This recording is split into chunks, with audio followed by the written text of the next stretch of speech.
अगर किसी दूसरे को दुख दोगे तो तुम्हें अपने आप उस दुख का परिणाम मिलेगा, लेकिन तुम अगर किसी को दुख नहीं देते तुम्हें दुख नहीं मिलेगा। इस प्रकृति का नियम है, जो इंसान जैसा कर्म करता है उसका प्रतिफल, उसकी प्रतिक्रिया होती है। क्रिया के बाद में प्रतिक्रिया है।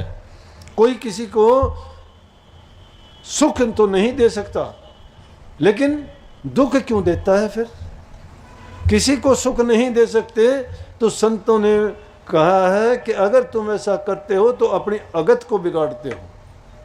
और उसके लिए कितनी अच्छी बात कही कबीर साहब की। ये तो वाणी थी कि ये जीवन की नैया अगर सतगुरु को सौंप दी गई तो सतगुरु इसको अपने आप संभालेगा। इसका मतलब है अपने आप को गुरु के समर्पित करो, तन से, मन से और धन से, हर प्रकार से। तन से बिना गुरु की आज्ञा के ऐसा कर्म मत करो कि कर्म फल बने। मन में ऐसे गंदे मंदे विचार ना आने दो कि जिससे तुम्हारे ख्यालात बुरे बने। इसके अंदर हमेशा उस मालिक के नाम का चिंतन करो, सुमरण करो, उसको याद करो। अच्छे काम करने के लिए हमेशा सोचते रहो, दूसरे के लिए भलाई परोपकार की बातें सोचो। जब आपके अंदर विचार शुद्ध और पवित्र हो जाएंगे तो ही नाम ठहर सकता है, नहीं तो नाम ऐसी वैसे हृदय के अंदर नहीं समाएगा। पहले हृदय को पवित्र करो। पवित्र करने के लिए उससे बुरे ख्यालात और विचार निकालो। और बुरे ख्यालात और विचार निकालने के लिए क्या है कि पहले बारी जीवन में अच्छे काम करो। अच्छे काम का परिणाम करते करते ही तो तुम्हें मानसिक शांति मिलती है। जो बाहर से क्रियाएं हमारी अच्छी नहीं है, अंदर में हम कैसे अच्छे हो सकते हैं? लेकिन यहाँ चतुराई और चालाकी काम नहीं देती। बहुत से लोग सोच लेते हैं कि ना, किसको क्या पता है, क्या चंद दिन का जीवन है। शायद किसी इंसान को नहीं पता होगा, जिससे धोखा दगा करते हो उसको नहीं पता होगा, लेकिन वो जिसके अधीन है, दीन है और जिसकी शरण ले रखी है, वो उसके अंग संग रह के उसके सारे कार्य संवारता है, वो सब की देखता है। उसकी नज़र से कोई नहीं बच पाता है। उसके नियम अटल और पक्के हैं। इसलिए अपने जीवन में उस नाम के प्रति इतने सजग बनो और इतने अपने आप को उसके अंदर लगाओ कि तुम उस नाम में ही तुम्हें सब कुछ नज़र आने लगे। उसको बाहर खोजने की ज़रूरत नहीं, तुम्हारे अंदर में और तुम्हारे शुद्ध और अच्छे ख्यालात और विचारों में बैठा हुआ है। जिस इंसान के शुद्ध और पवित्र विचार हैं, मालिक उसके अंदर है, बाहर कहीं भी नहीं है। परमात्मा ने खुद कहा है, मुझे दूर खोजने की ज़रूरत नहीं, मैं भक्तों के हृदय में ही रहता हूँ। भक्त वो हैं जिन्होंने अपने हृदय को पवित्र बना रखा है और उस मालिक के नाम से उसको सजा रखा है। इसलिए मन, वचन और कर्म से हमेशा अच्छे बनो, लेकिन तड़फ पैदा करो उसके लिए। उसे दर्द होना चाहिए, पीड़ा होनी चाहिए। दर्द और पीड़ा किस चीज़ की हो, उस तड़फ के लिए, दर्शन के लिए, उससे मिलने के लिए ललायत रहो हमेशा। नैन में, मन में और ख्यालात में हमेशा उनको सवपन में, जागृत में, सुसुप्ति में, हर अवस्था में जो याद रखता है तो उसको कभी कोई भय चिंता नहीं व्यापती। अगर आते भी हैं तो उनकी वो कोई गिनती नहीं करता, क्योंकि उसने मालिक के रूप को इस तरह से समझ लिया है जिस प्रकार से दर्पण में देखने से हमें पता लग जाता है कि हमारे चेहरे पर कहाँ पे दाग लगा हुआ है। जो उस मालिक को याद रखता है, अपने हृदय को पवित्र कर लेता है, उसको हर बात का पता लगता रहता है। उसको जांचने की, देखने की, परखने की ज़रूरत नहीं है। वो सादे स्वभाव में भी जो कुछ करता है वो भी उसकी रज़ा में सही होता है, गलत कभी नहीं होता। लेकिन हम तो ये भी गृहस्थ में रहते हुए ही कर सकते हो, कोई बहाना नहीं कि घर में हूँ, परिवार में हूँ, बच्चे छोटे हैं, गरीबी है। नहीं, भक्ति में कोई गरीबी नहीं। संत कौन से पैसे धन दौलत वाले थे? उनके पास कौन सी ताकत थी? उनके पास कौन सी खाने के लिए अलग चीज़ें थी? उन्होंने तो कंदमूल फल खा के, संयम रख के और सब चीज़ों का त्याग करके। लेकिन संत मत की शिक्षा तो देखो, इस युग में गृहस्थियों के लिए ही कह दिया कि गृहस्थ में रहते हुए ज़रूरत के मुताबिक सब चीज़ों का भोग करते हुए, उनका प्रयोग करते हुए तुम मालिक को याद करते जाओ, तुम्हारा जीवन सफल और कामयाब होता चला जाएगा। लेकिन हम तो भूले से भी उसको याद नहीं करते। दुनियादारी की बातों में तो अपना पूरा रात दिन का समय यूं ही बर्बाद करते रहते हैं। दूसरों की निंदा चुगली में अपना टाइम लगाते रहते हैं। दूसरों की बुराइयों को देखने के लिए हमारी आंखें तड़पती रहती हैं। कानों से निंदा सुनने के लिए इन कानों को दूसरी जगह ही बिछा देते हैं। हमारी महफिल में भी दूसरों के ही जिक्र करते हैं हम, क्या हमें फ़ायदा होगा? हमारे लिए वो काम वो बात सुनो जो जिससे हमारा फ़ायदा हो, वो बात सुनो, नहीं तो समय की बर्बादी करने में क्या फ़ायदा है? वो बातें सुनो जिससे तुम्हारा हित होता हो, वो बातें सुनो जिससे तुम्हारा जीवन संवरता हो। और ये बातें कौन सुनाएगा? ये तो संतों की संगत में ही हो सकता है। संतों की संगत मिलने से ही सदगति प्राप्त होती है। लेकिन ये आसान काम भी नहीं है। इंसान को जिंदा मुर्दे की तरह से रहना पड़ता है। कोई तुम्हें बुरा भी कहेगा, कोई तुम्हें गालियाँ भी देगा, कोई तुम्हारी किस झूठी साची बदनामी भी करेगा, कोई पता नहीं क्या क्या बातें उठा लेंगे। लालची स्वार्थी, अपना हित चाहने वाले, अपना और स्वार्थ सिद्ध करने के लिए लोग पता नहीं क्या क्या क्या नाटक कर जाते हैं। उनको कोई मतलब नहीं कि तेरे कर्म का फल क्या होगा, तेरा उसका परिणाम क्या होगा। चाहे उनको कैसा भी बुरा समय क्यों न झेलना पड़े, लेकिन फिर भी अपनी वो निंदा और बुराइयों से बाज नहीं आते, तो वो क्या प्रभु के दरबार में सुख कैसे पाएंगे? वहाँ क्या जवाब देंगे? फिर क्यों, किस लिए हम बुरे कर्म करते हैं? अरे क्यों ना उसी समय में तुम अच्छा काम करो। अच्छे लोगों की जो अच्छी कही हुई बातें हैं वो प्रेरणा के स्रोत बनाओ हमारे लिए। उन बातों को याद करके कि किस आदमी ने क्या क्या, गांधी जी ने सत्य हिंसा का पालन किया था, हम भी क्यों नहीं सत्य और हिंसा के मार्ग पर चले? एक ही दुष्टों के घर में, राक्षसों के घर में रह के विभीषण प्रभु भगत था, उसका कोई साथी नहीं था, फिर वो घबराया? वो कभी नहीं। जिनकी लगन सच्ची होती है, वो जो मालिक की तरफ अपनी लगन लगा लेते हैं, और सच्ची लगन जो होती है वो कभी विचलित नहीं होते हैं। डामाडोल की मिट्टी पलीत हुआ करती है, आज इधर के कल उधर कुछ कुछ, क्योंकि उन लोगों को स्वार्थ सिद्धि में लगे रहते हैं, और वो स्वार्थ उनका पूरा भी नहीं होता। हाय हाय करते जिंदगी बीत जाती है, और उसी तड़पते हुए गुजर जाते हैं, गंदी मंदी योनियों में जा गिरते हैं। उस काल के खाजे हैं वो। इस काल देश में जो काल की बातों को अपनाते हैं उनका कभी भी हित नहीं हो सकता। इसलिए संतों की बात पर अमल करके देखोगे, तुम पाओगे। आखिर में तुम भी यही फैसला करोगे कि क्यों इन चीज़ों में पड़े, हमारा क्या है इसमें। परंतु नहीं मानता इंसान, इसको धोखा है ये। अरे जिसने पैदा किया है उसने सबका इंतजाम भी किया है, ये भी यकीन रखा करो। अगर नहीं यकीन है तो तुम्हारी ताकत नहीं है उसको मुकाबला करोगे, फिर तो वो करेगा वही होगा। जब वो होगा तो तुम अपनी बीच में अड़चन पैदा क्यों करते हो? हमें तो ये चाहिए कि उसको हमेशा याद रखें, उसका गुणगान करें। उसने हमारे लिए जो तोहफे भेंट किए हैं, इन आँखों से महापुरुषों के दर्शन करो, कानों से महापुरुषों के वचन सुनो, हृदय में महापुरुषों के वचन को रखो। हृदय पवित्र होगा, नैनों की पवित्रता होगी वचन सुनने से, दर्शन करने से। क्यों कही स्वामी जी महाराज ने कि संतों के दरस करो, वचन पुनि सुनो, सुन सुन के गुणों, गुण गुण के काढ़ सार कस कर नित करे आहार, कर आहार पुष्ट होया भाई, जग भय भव सब कही नसाई। दरस करे, पहले दर्शन करो। दर्शन करने से इंसान के विचार बदल जाते हैं। अगर तुम महापुरुषों के दर्शन करोगे, परमात्मा याद आएगा, अच्छी बात याद आएंगी, भक्ति की बात याद आएंगी, परमात्मा का जो भी तुम्हें पता है, ज्ञान है, वो बात सब याद आएंगी। और अगर बुरी जगह से गुजरोगे, बुराई याद आएंगी। शमशान घाट के पास से गुजरोगे, तुम्हें भूत प्रेत मरे हुए याद आ जाएंगे, कौन कौन कहाँ कहाँ दफनाए थे। और अगर तुम किसी बाग बगीचे से गुजरोगे, खुशबू से तुम्हारा मन प्रसन्न हो जाएगा, कितना खुश होगा। जल के पास जाने से तुम्हें ठंडक मिलेगी, अग्नि के पास जाने से तुम्हें गर्मी मिलती है, तो प्रभु भक्तों के पास जाने से तुम्हें भक्ति नहीं मिलेगी क्या? लेकिन जाओ, अपने हृदय के कपाट खोल के जाओ, उनमें उन वचनों को सजा के रखो, उनके अंदर ले जाके उन पर चिंतन करो, विचार करो, उन बातों को आजमा के देखो। अगर वो खरी नहीं उतरती, मत जाओ। संतों के वचन में तुम्हें ये लगता है कि तुम्हारे वो कोई नुकसान है, तुम्हें वो कोई फ़ायदा नहीं देते, तो मत जाओ कभी भी।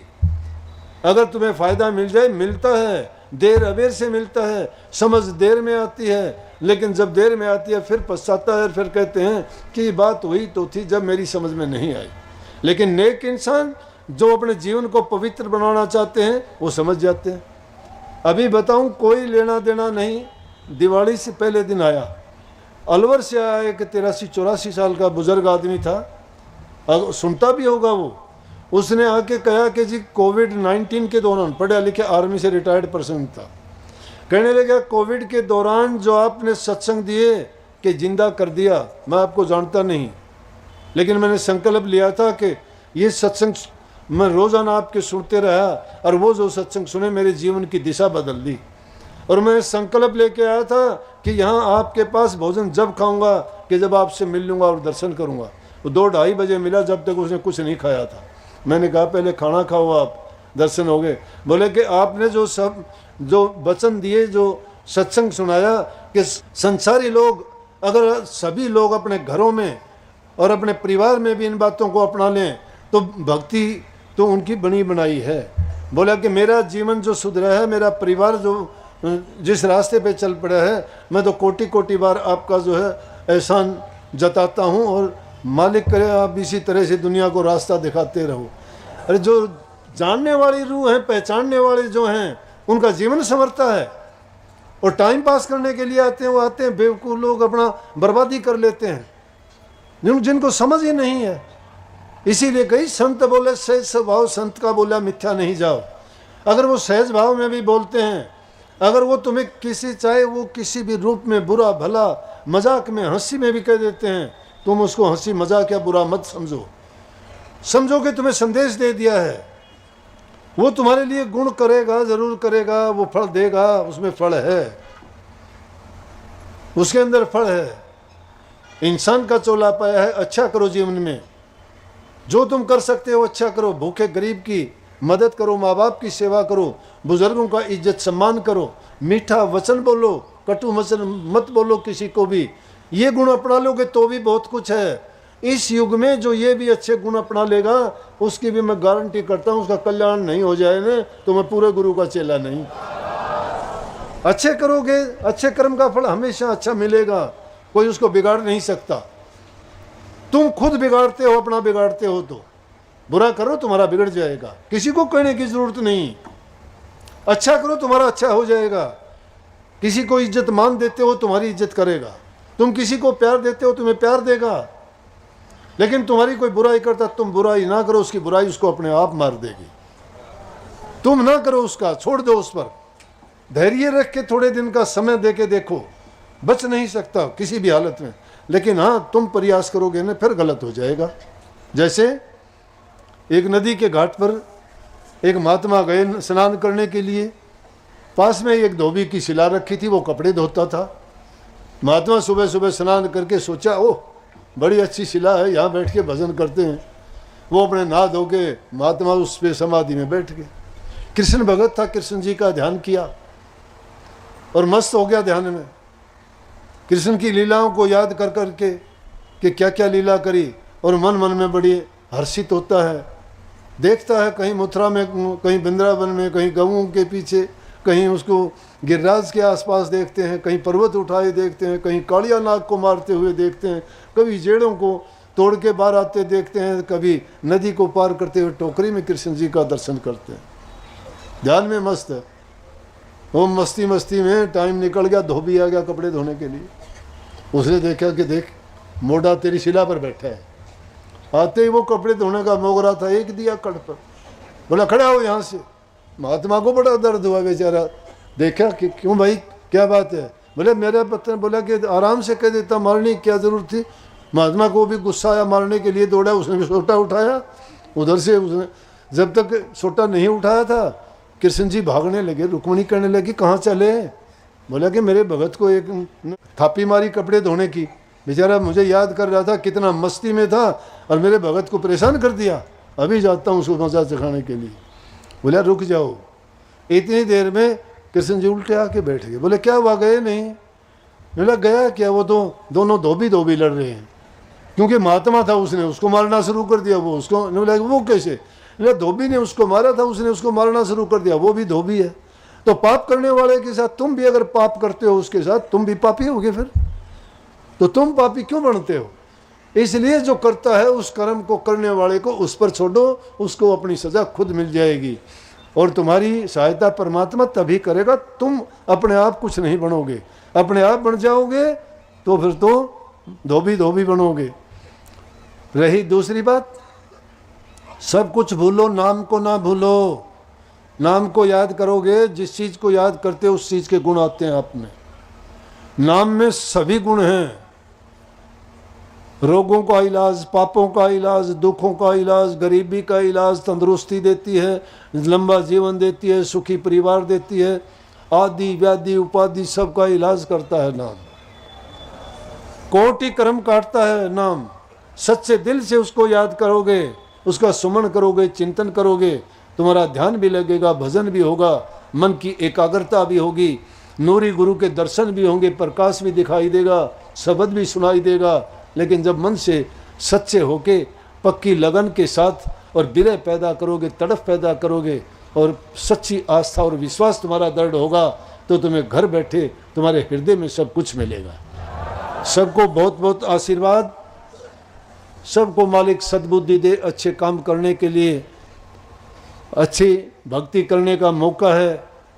ज़रूर समय दिया करो, चाहे तुम कुछ भी मुझे याद कर लिया करो कि भाई रोड के सत्संग में वचन करके आए थे, चाहे 2 मिनट बैठे, ज़रूर बैठा करो। मालिक तुम्हारा सबका हित करे, भला करे, तंदुरुस्ती दे, लंबी उम्र दे, खुशहाली दे और भक्ति में तुम्हारा मन लगाए। बहुत बहुत आशीर्वाद। राधा।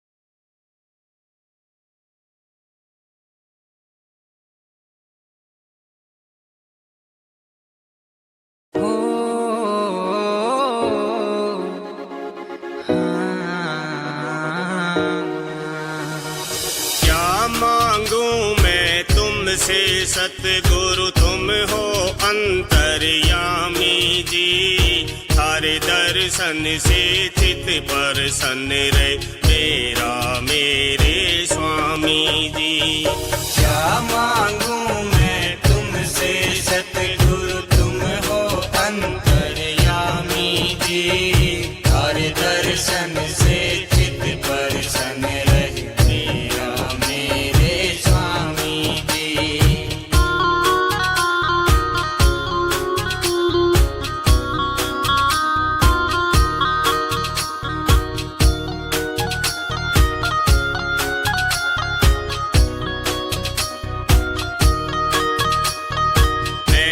हवेली सुख वैभव ना चाहिए सुंदर काया दी, गोती नाती पुत्र साथी ढलती फिरती छाया जी।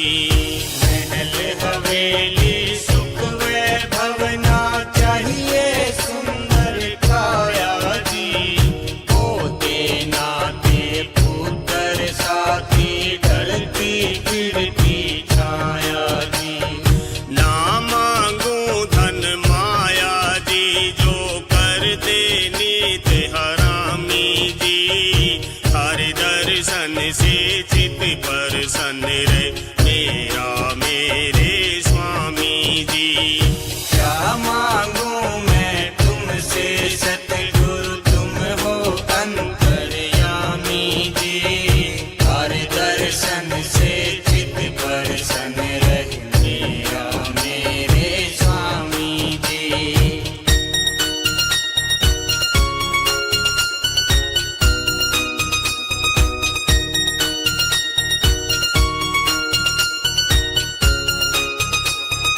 सदा नहीं रहना इस जग में, फिर क्यों जग की आस करूं, गुरु भक्ति में जीऊं आखिर हर चरणा में सांस धरूं।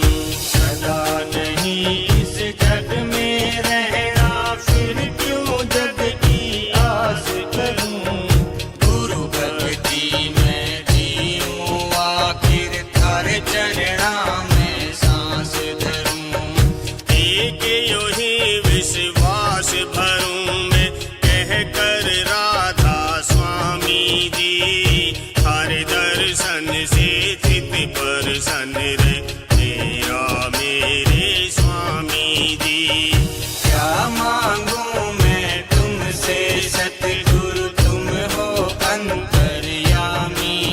की